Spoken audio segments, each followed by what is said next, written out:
Bem-vindos a todos aqueles que participarão desta conferência do curso de autoconhecimento. Hoje abordaremos o tópico número 44, no qual estudaremos alguns aspectos que compõem o eu da traição.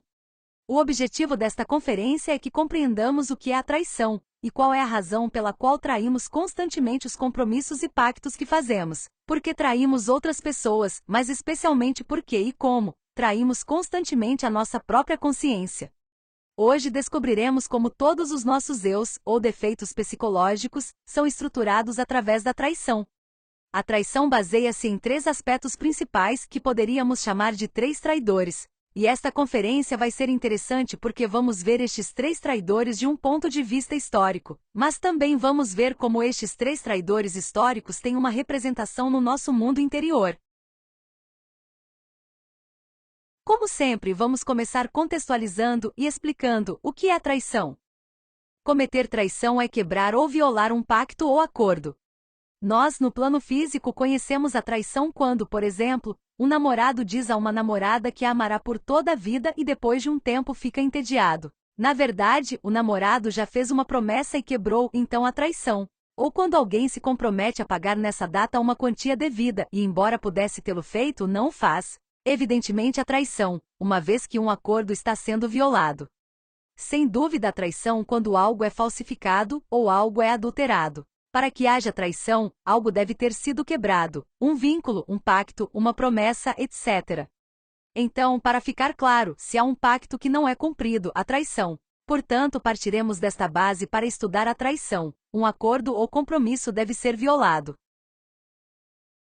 Agora, o importante é saber que todos viemos do absoluto com um propósito. Não estamos aqui como visitantes ou turistas. Cada um de nós desceu à manifestação física para alcançar a maestria, para alcançar a autorrealização do nosso próprio ser interior, ou seja, o despertar de 100% da nossa consciência. Então, todos nós fizemos um pacto com o nosso ser para atingir esse propósito e retornar triunfantes. Viemos aqui para nos conhecer, para resgatar toda a sabedoria do ego e transformar todas as nossas trevas em luz. Cada vez que numa existência recebemos o conhecimento que nos permite atingir esse propósito, internamente retomamos esse pacto de buscar a autorrealização, e de trabalhar para esse objetivo custe o que custar. Mas para conseguir isso teremos de enfrentar os três inimigos do Cristo, que todos carregamos dentro de nós, e que formam o que chamaremos o eu da traição. Lembremos que na Conferência 28, onde falamos sobre o Cristo universal e individual, falamos sobre o que realmente é o Cristo. E falávamos desse drama cósmico que o Mestre Jesus veio representar na Terra Santa para abrir o significado da iniciação a todos os seres humanos, e deixar gravado na memória coletiva desta raça o caminho que todo aspirante a encarnar seu Cristo íntimo deve viver internamente. Os iniciados de todas as épocas, os mestres de todos os séculos, tiveram de viver dentro de si o drama cósmico aqui e agora. E cada um de nós deve vivê-lo dentro de si mesmo se quisermos alcançar a autorrealização, e através da autoobservação percebemos que vivemos isso momento a momento. Em última análise, o Cristo é a nossa própria consciência. Nasce em nós, cresce, e tem de tirar os mercadores do templo. Sabemos que o templo é o nosso próprio corpo, e os mercadores do templo são todos os nossos defeitos psicológicos, que vendem a nossa energia o tempo todo. O Cristo íntimo deve eliminar todos os elementos indesejáveis que carregamos dentro de nós. O Cristo íntimo, não sendo luxurioso, deve eliminar de si os elementos psicológicos da luxúria. O Cristo íntimo, sendo em si paz e amor, deve eliminar de si os elementos indesejáveis da raiva. O Cristo íntimo, não sendo ganancioso, deve eliminar de si os elementos indesejáveis da ganância. O Cristo íntimo, não sendo invejoso, deve eliminar de si os agregados psíquicos da inveja. O Cristo íntimo, sendo humildade perfeita, modéstia infinita, simplicidade absoluta, deve eliminar de si os elementos repugnantes do orgulho, da vaidade e da presunção. O Cristo íntimo, a palavra, o Logos Criador, vivendo sempre em constante atividade, deve eliminar de si os elementos indesejáveis da inércia, da preguiça e da estagnação. O Senhor da perfeição, habituado a todos os jejuns, temperante, nunca amigo da embriaguez e dos grandes banquetes, deve eliminar de si os elementos abomináveis da gula. E todos esses agregados psicológicos dentro de nós odeiam o Cristo, odeiam a luz, odeiam a consciência até a morte, e clamam pela crucificação do Cristo interno. Assim, hoje veremos como crucificamos nosso Cristo íntimo a cada momento. Veremos a relação entre o que aconteceu historicamente com o Mestre Jesus, com o que acontece momento a momento dentro de nós.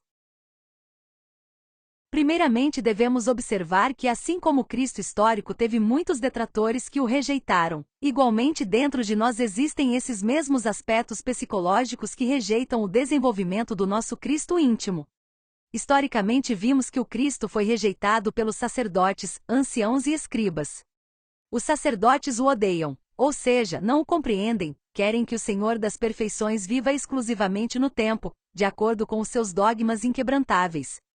Os anciãos, os habitantes da terra, os bons proprietários, as pessoas sensatas, as pessoas experientes, odeiam o Cristo vermelho, o Cristo da grande rebelião, porque ele deixa o mundo dos seus hábitos e costumes antiquados, reacionários e petrificados. Os escribas do templo, os canalhas do intelecto, odeiam o Cristo íntimo porque ele é a antítese do anticristo, que é o intelectualismo. O Cristo é o inimigo declarado de todo aquele amontoado de teorias universitárias que tanto abunda nos mercados de corpos e almas. Da mesma forma, para desenvolver nosso Cristo interior teremos de enfrentar esses mesmos detratores em nossa psicologia. Os sacerdotes são todos os nossos eus fanáticos, e os nossos eus puritanos, celibatários que odeiam o sexo, que se recusam a compreender que para desenvolver o Cristo interior é necessário fazer um trabalho sexual. Os anciãos, os bons proprietários, as pessoas criteriosas, representam nossos costumes, nossas crenças, nossos dogmas que são obstáculos quando queremos obedecer à nossa consciência, acima do que é moral ou socialmente estabelecido. Os escribas do templo representam nossos eus intelectuais, cheios de teorias, conceitos, dúvidas e ceticismo, que não nos permitem abrir-nos à prática e à experimentação direta da realidade. São adversários fortes que teremos de enfrentar internamente para iniciar esse caminho. Mas uma vez que decidirmos seguir o caminho da iniciação, perceberemos que dentro de nós, em nossa própria psique, existem os mesmos 3 traidores do Cristo histórico: Judas, o demônio do desejo; Pilatos, o demônio da mente; e Caifás, o demônio da má vontade. E esses 3 traidores dentro de nós, o desejo, a mente e a má vontade, são o que constantemente nos leva a trair a nossa consciência e a abandonar repetidamente o caminho interior que nos leva à autorrealização. Como eu lhe disse, o primeiro traidor é Judas.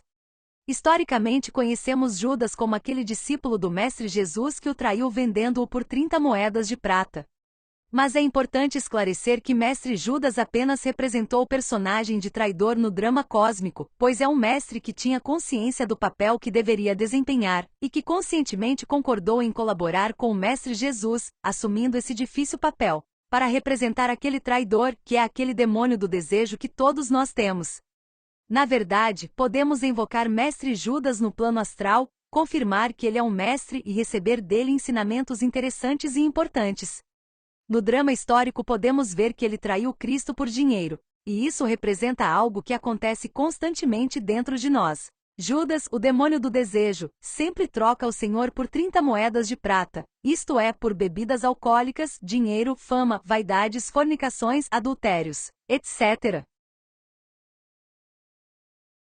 Judas dentro de nós representa o demônio do desejo, o inimigo da natureza interior. Representa todos os nossos próprios desejos, tentações e fascínios no mundo físico. Nossos desejos vendem o Cristo, que é nosso fogo interior, em troca de prazeres, fama, dinheiro, etc. Entregamo-nos constantemente aos múltiplos desejos que nos são apresentados, e traímos o Cristo ao trocar a nossa energia pelo prazer efêmero que o ego nos proporciona. O desejo é inimigo da natureza, da nossa natureza superior. Portanto, é inimigo do nascimento espiritual, pois impede toda a criação, ao extinguir o fogo necessário para nascer. Impede-nos de fazer criações superiores dentro de nós mesmos, porque preferimos ceder ao desejo de expulsar a energia sexual, em vez de fazer o trabalho para alcançar a castidade e aprender a transmutar a nossa energia sexual na prática do sexo com o nosso parceiro. O desejo é a fonte de toda força, porque é o fogo que anima qualquer coisa. Se nos rendermos aos nossos desejos, seremos seus escravos. Se negarmos cada um dos nossos desejos, liberaremos aquele fogo que está escondido nele. Nos tornaremos donos da força porque começaremos a nos apropriar da força que está escondida em cada desejo. Quando não sabemos negar a nós mesmos, vamos atrás de cada um dos nossos desejos no dia a dia. Aprender a combater este traidor é muito importante se quisermos avançar na grande obra, caso contrário não iniciaremos a obra esotérica. Então, como vamos trabalhar esse demônio? O Evangelho de Judas diz: "Bem-aventurado aquele que vê na minha luz, a luz do meu mestre." Aqui ele nos dá uma chave importante. Quando conseguimos ver o fogo, o Cristo que está preso no desejo, podemos resgatá-lo. Mas quando não vemos, perdemo-lo de momento a momento. Isso nos diz a importância de valorizarmos a nossa energia, valorizarmos esse fogo interior, ou Cristo, que podemos resgatar para a consciência cada vez que conseguimos negar cada um dos múltiplos desejos egóicos que se manifestam em nós a cada momento. Aprender a lutar contra este traidor é muito importante se quisermos avançar no caminho interior. Este demônio é derrotado negando-se a si mesmo, isto é, recusar-se a satisfazer os desejos do nosso ego.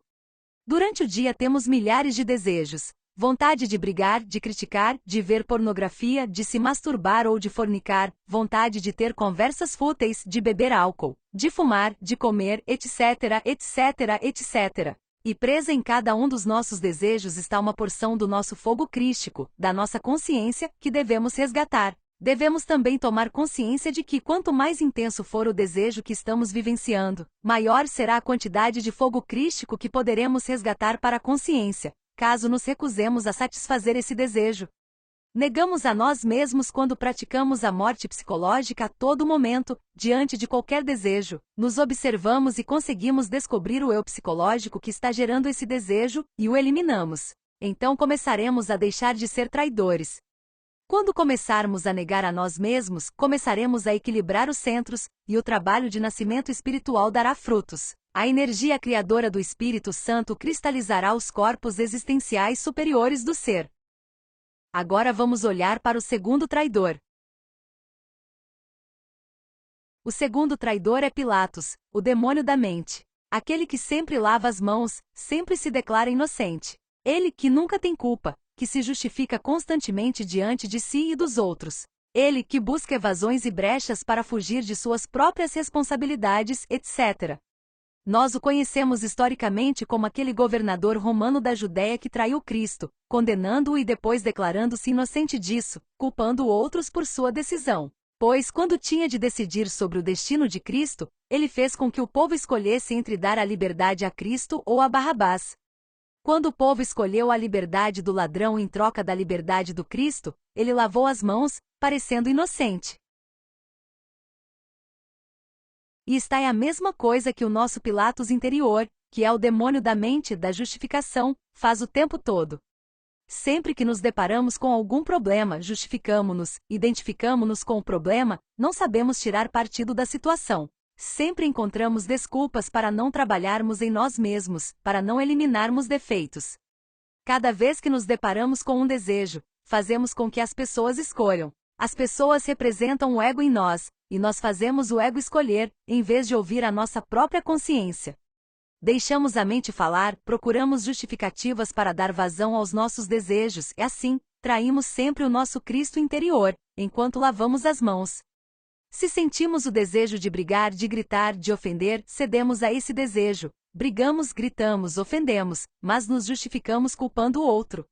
Se sentimos o desejo de pegar algo que não nos pertence, nos justificamos dizendo que precisamos disso, ou que a outra pessoa realmente não precisa disso, ou que não tem muito valor, então não é tão sério que levemos isso. E assim procuramos qualquer justificativa para ceder ao desejo. Se temos o desejo de derramar nossa energia sexual, justificamo-nos dizendo que será a última vez, ou que alcançar a castidade é muito difícil. Em suma, justificamo-nos com qualquer desculpa para não negar o desejo. Se sentimos o desejo de ser infiéis ao nosso parceiro com outra pessoa, justificamo-lo dizendo a nós mesmos que o nosso parceiro já não nos trata como antes, ou que não notará isso, ou que estamos realmente apaixonados com aquela outra pessoa, etc. E já nos sentindo justificados e dominados pelo desejo, caímos na traição. Acabamos sempre por trair a nossa consciência. Sempre temos uma justificativa. Nossa mente contém muitos conceitos que apoiam e justificam nossas más ações. Este demônio da mente é inimigo da sabedoria porque não nos deixa morrer em nós mesmos. As justificativas são um terrível obstáculo ao trabalho da morte psicológica, pois enquanto nos sentirmos justificados, nunca julgaremos o eu que está agindo em nós naquele momento. A sabedoria vem com a morte, se não morrermos, não haverá sabedoria. Este demônio evita a morte psicológica, sempre culpa os outros, vive julgando os outros em vez de julgar as nossas próprias ações. A mente encontra milhares de justificativas para não nos deixar fazer as coisas do nosso íntimo. A mente encontra todas as justificativas para continuarmos fazendo as coisas do ego ou da personalidade. A mente sempre encontra saídas, evasões e justificativas para permanecer a mesma. A mente tem o papel de julgar cada um dos nossos defeitos, de julgá-los com reflexão, mas ela não faz o seu trabalho, vive identificada com todos os processos subjetivos. Este demônio não permite que morramos em nós mesmos, porque nunca somos culpados. Os culpados são sempre os outros, ou a vida, ou Deus, mas não nós. E assim, nunca conseguimos avançar para uma verdadeira mudança. Então, como vamos combater esse demônio para parar de trair? Para combatê-lo devemos parar de nos justificar, devemos nos julgar sem piedade, não devemos aceitar as fugas que a mente nos oferece, devemos levar a sério o nosso trabalho interior. Devemos tirar o capim do burro, não devemos alimentar os defeitos do intelecto, devemos acabar com todos os conceitos para integrar a nossa mente. Lembremos que a melhor forma de pensar é não pensar. Com todo o intelectualismo a mente degenerou e não compreende mais. Nossa mente deve estar encarregada de julgar os defeitos. Devemos usar nossa mente para refletir sobre nossas ações e julgar nossos defeitos psicológicos.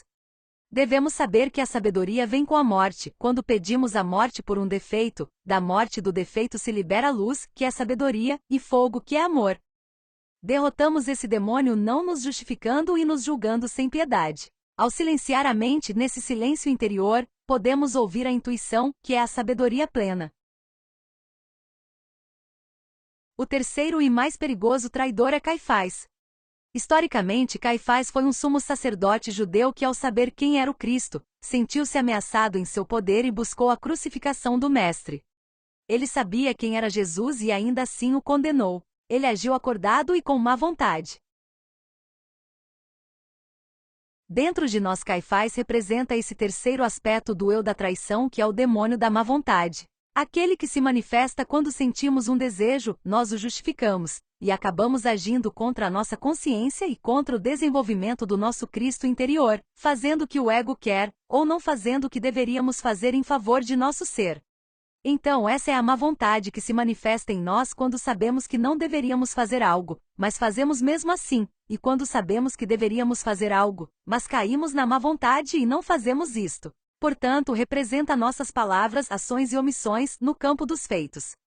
Isto é o mais perigoso, pois aqui o karma é gerado não na mente ou nos desejos, mas naquilo que fazemos contra os outros, ou no que não fazemos em favor dos outros.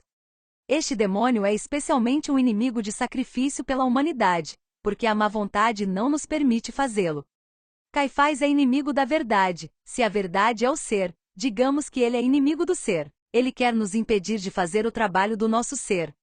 A má vontade sempre nos leva a prometer e não cumprir o que prometemos. Nossa palavra não tem mais valor porque temos o eu traidor muito vivo dentro de nós. A má vontade leva-nos a perder tempo com coisas ociosas que não são de menor importância. Não nos deixa praticar nada. Nossa má vontade quer se autorrealizar sem trabalhar. Podemos ver que temos má vontade para estabelecer e aderir à disciplina em nosso trabalho esotérico. Má vontade para fazer as práticas e cumprir os horários que estabelecemos para meditar, fazer sacrifícios pela humanidade, etc. Mesmo praticando a projeção astral, temos má vontade, pois preferimos simplesmente deixar que o sono nos leve inconscientemente à quinta dimensão todas as noites, em vez de fazer a prática diariamente para nos desdobrarmos conscientemente ao plano astral, bem como a falta de vontade de praticar a técnica de salto, que aprendemos recentemente no curso. Tendo tantas coisas para investigar no plano astral sobre nós mesmos e sobre esse conhecimento, não temos vontade de investigar e verificar por nós mesmos. Má vontade para permanecer acordado durante o dia, em estado de autoobservação, descobrindo as manifestações do nosso ego e eliminando-as. falta de vontade de meditar, de refletir, de concentrar-se, de compreender nossos defeitos, de fazer nossas retrospectivas. Má vontade para praticar os derviches, a transmutação de forças cósmicas, a transferência de fundos ou negociar com a lei divina. Má vontade para trabalhar para desenvolver o amor consciente, sacrificando-nos pelos outros. Então, nós temos muita resistência em conversar com alguém sobre conhecimento, em distribuir panfletos, em se preparar para ensinar o conhecimento aos outros. Temos muita relutância em ensinar o conhecimento. E temos muita má vontade para parar de fornicar, alcançar a castidade e começar a nascer espiritualmente. Nossa força de vontade está neste momento presa em todos os nossos defeitos, e cada um deles está estruturado através da traição. Por isso, estamos sempre dispostos a perder tempo no celular, nas redes sociais, olhando memes, assistindo vídeos, jogando por horas, ou fazendo qualquer outra atividade ociosa. Temos uma disposição muito boa para ver televisão, para ver séries. Boa vontade para conversas fúteis, para festas e folias. Boa vontade para o trabalho subjetivo, para dedicar muitas horas da nossa vida ao trabalho servil que nos deixa sem energia nem tempo para fazer o trabalho do nosso ser. Boa disposição para dormir e descansar. Disposição para cometer fornicação, para satisfazer nossos desejos, para cometer adultério, etc., etc. Mas para as coisas da consciência temos a preguiça, o sono, o bocejo, o aborrecimento, o medo, etc. Essa é a nossa má vontade em ação, e é apenas observar a nós mesmos que nos tornamos conscientes de quão subjugados estamos à nossa má vontade, e como se não superarmos esse traidor interior, nunca seremos capazes de percorrer o caminho interior em busca da verdade. E como então vamos trabalhar o nosso Caifás interior? Trabalharemos isso fazendo sacrifícios conscientes e passando por sofrimentos voluntários. E o que são sacrifícios conscientes e sofrimentos voluntários? É parar de agradar o ego, é não fazer o que o ego quer, e fazer as coisas da consciência. Desta forma, sem dúvida o ego sofrerá, mas também eliminaremos esses eus de sofrimento, e assim libertaremos o fogo, o Cristo que está preso nesse desejo. Desta forma passamos pelo sofrimento voluntário, resistindo à pressão e à resistência do ego.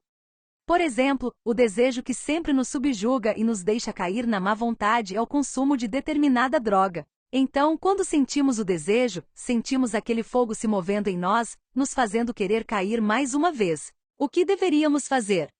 Se nos recusarmos a satisfazer o desejo, derrotaremos o primeiro traidor. Se não nos justificarmos e em vez disso julgarmos o defeito, reconhecermos que é um defeito e que deve morrer, e pedirmos à nossa Mãe Divina para que o elimine, derrotamos o segundo traidor. E se resistirmos à pressão desse defeito, eliminamos a ansiedade e o sofrimento que o defeito gera porque não consegue se alimentar, e passamos consciente e voluntariamente por esse processo de sofrimento do eu. Então derrotamos o terceiro traidor e nos libertamos. Assim liberamos aquele fogo que aquele defeito havia aprisionado e ao qual nos submetia constantemente. Recusamo-nos a entregar o nosso Cristo para ser crucificado pelo ego, nós o libertamos.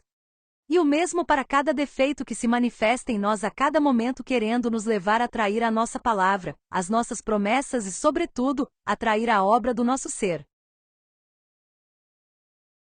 Portanto, é importante saber que existem alguns atos conhecidos como traição à obra, que devemos levar em consideração, para nunca cairmos nesses erros, que podem nos custar a perda do direito de encontrar o nosso caminho interior por muitas existências. Por exemplo, traímos a obra do nosso ser quando misturamos o conhecimento com coisas pseudo-esotéricas, pervertendo assim a pureza do ensinamento, para nós mesmos e para os outros, desviando o caminho. Traímos a obra quando recebemos o conhecimento e, tendo começado a trabalhar, nos identificamos novamente com as coisas do mundo e nos afastamos do trabalho interior. Abandonar o trabalho esotérico, após ter tido o privilégio de obter o conhecimento em uma vida, é considerado traição à obra, podendo perder o direito de receber conhecimento por muitas vidas. Também cometemos traição contra a obra do nosso ser quando fornicamos à vontade, já sabendo da importância da energia sexual, e por má vontade a derramamos. Além disso, ao ter castidade, traímos a Mãe Divina ao tomar outro companheiro. Quando nos comprometemos internamente com o nosso ser a fazer o trabalho de autorrealização, e então, diante das dificuldades do trabalho, ou dos prazeres que o mundo nos oferece, decidimos não cumprir esse juramento. E traímos a obra quando diante da decisão do caminho que nos é proposto no início da quinta iniciação de mistérios maiores, escolhemos o caminho do Nirvana, traindo assim o nosso Cristo íntimo.